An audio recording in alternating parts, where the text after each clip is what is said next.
Hi guys, and welcome back to On the Fence. Liverpool have progressed to the final of the Ckub World Cup by beating Monterrey by 2 goals to 1. Yet again, another last-minute winner for Liverpool. This time coming from the boot of Roberto Firmino, who was a substitute in this game. It is what it is. The game is a bit poo. First half was alright, actually, end to end. Monterrey were probably the better side in the game, but we've just scored 2 goals and beat them really. Yeah, that's all you really need in this kind of competition. You know, it's a knockout cup. Um, Only obviously the 2 games, whether it's the final or the third place playoff, which is the one you're in the playing, um, which is all you really play. So not too bad at the end of the day. We didn't have Van Dijk in the side. We had to have Henderson playing centre half. We had Lana playing in the six. We had a bit of a mismatch really. James Milner playing right back and things like that. But the team were fine really. You know, we battled hard. One of the things I hate the most about South American teams, in a good way for them, is that they're so aggressive, so hard to play against. They just give everything, and every tackle they put everything into it. It looks as if they're playing like dirty. You know what I mean? It looks like they're playing on the edge. Well, they are playing on the edge, to be fair. And in those type of leagues in South America, Mexico, Argentina, Brazil, that kind of football works and it's quite effective.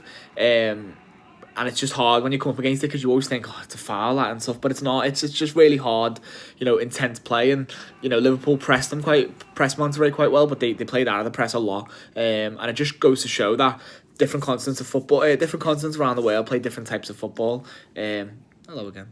Just want to say hello. Yeah, different continents play different types of football, and it's just the way it is.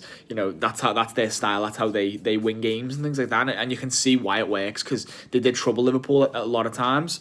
I think it's Pabon, the right fullback, that was quite good.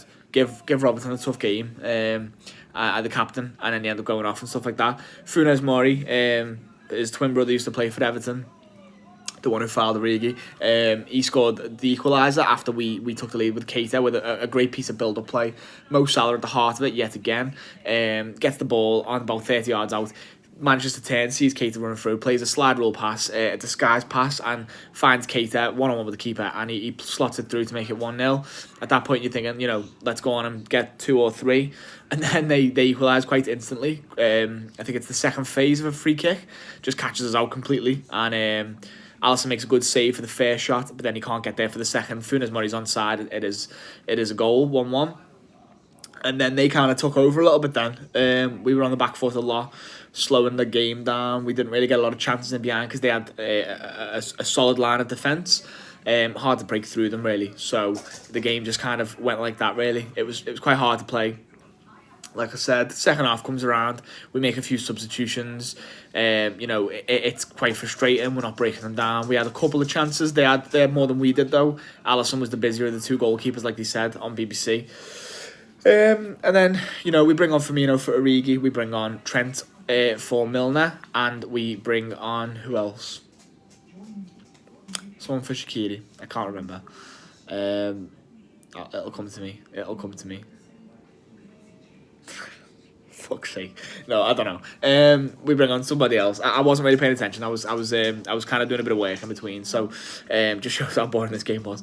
We bring on a couple of substitutions. The ones that matter anyway are Firmino and Trent because they are the ones who link up for the second and final goal. The third and final goal of the game. It's Liverpool's second to make it 2-1 in the 90th minute.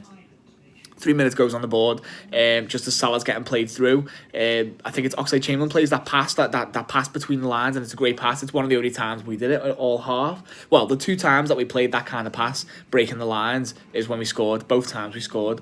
Again, Oxlade-Chamberlain to find Salah, and instead of taking the ball at his feet this time, Salah rolls the defender really, really well. Gets to the very corner of the edge of the box, on the byline. He pulls it back. He kind of gets between 2 defenders, gets a bit lucky with the break of the ball, and then he's getting battled by 2 defenders. He knocks it back to Trent Alexander-Arnold, and now Trent Alexander-Arnold, at 20 years of age, should not play. Well, anybody else in the world will not play that pass the way he does. He disguises across along the floor into the front post rather than near the back post. Finds Bobby Firmino, who's running through, and he taps it in past the keeper to make it 2-1. Nobody else in world football plays that ball. Maybe De Bruyne. And that's the kind of level that we're looking at with Trent Alexander-Arnold now. He comes on as a sub for the last 10, 15 minutes, and he's able to pull out a piece of quality like that. I understand it's Monterrey FC. It's only against a team who aren't as fancied as us. But that's the type of balls that Kevin De Bruyne plays often, and is lauded for it as a centre midfielder. Trent Alexander-Arnold is a centre midfielder playing fullback, and there's no one else in world football who sees that and also executes it as well as Trent Alexander-Arnold does. Like I said, Kevin De Bruyne is up there, but Trent Alexander-Arnold is just so good. He's a 20-year-old Scouser for Liverpool Football Club, playing for his dream club, living his dream, and he's just pulling out quality like that. And then, like I said, well done to Firmino for getting a touch on the ball to make it, but I can't stress how really good that was from Trent Alexander-Arnold. Then never mind. Beef. I can't stress how good that ball was from Trent Alexander-Arnold to Firmino to make that goal. It's just absolutely sensational. To see it is one thing. To execute it it's even harder. You could say all day long, "Oh, I'd pull that pass off a tee." It's not. It's not easy whatsoever. You can see it all day. You can probably see that kind of thing a lot. But it's seeing it and playing the ball that's different, and that's where he's different class. He really is. He's so good, Trent Alexander-Arnold. People don't talk about him because his name's not Salah, Mane, Firmino, Van Dijk, but he does get talked about quite a lot. Him and Robbo, because they're very good, consistent fullbacks, and that's another reason why he's the best fullback in the world. Trent Alexander-Arnold. Can't say the full name. Fucking hell. People compare him to Aaron Wan-Bissaka. Please do not disrespect Trent Alexander-Arnold by comparing him to Aaron Wan-Bissaka. Wan-Bissaka's a good defender. That's fine in a defensive team. A team that's soak up pressure and play on the counter. I'm not being disrespectful there. His primary goal is to defend. Fucking hell, can't speak.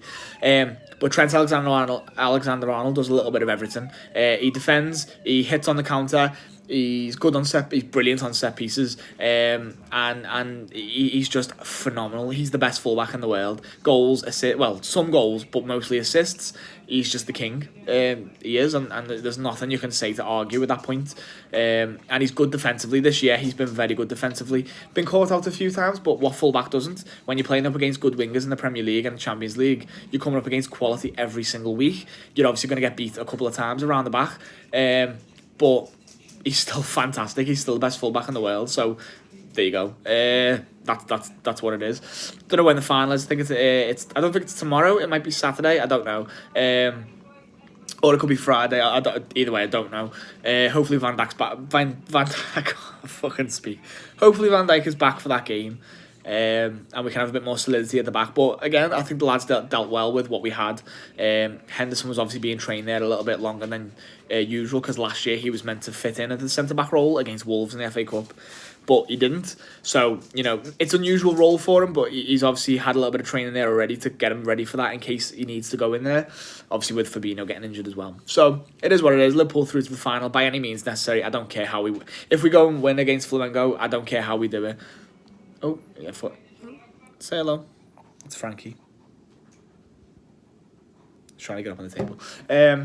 I don't care how we win it. I just want to win it. End of story. And then people on TalkSport and people criticising Klopp for playing the kids against Aston Villa in the Milk Cup can go and fuck off. Because at the end of the day, Jurgen Klopp's looking at this trophy, and everyone else is looking at this trophy as well as more prestigious than the Carabao Cup. The prize money's 5 times what the Carabao Cup is. The exposure's much better, and you get into this competition by winning the Champions League. So it's an elite. It's the it's the best of the best really in the different continents around the world. They're the ones who get into these competitions. Liverpool have gone and won the Champions League, therefore they're in this competition. So that's why we prioritise.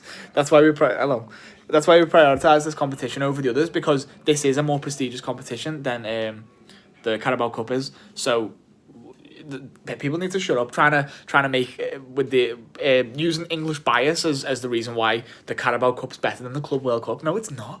It just isn't. You don't get anything for winning the Carabao Cup. You get a place in the Europa League, and for Liverpool that's not good enough. For this you get exposure, you get the gold badge, and that's even better than Europa League. So it is what it is. I've been on the fence. My dog's trying to get he's jumped off. Thank you for watching. See you for the final. Bye bye.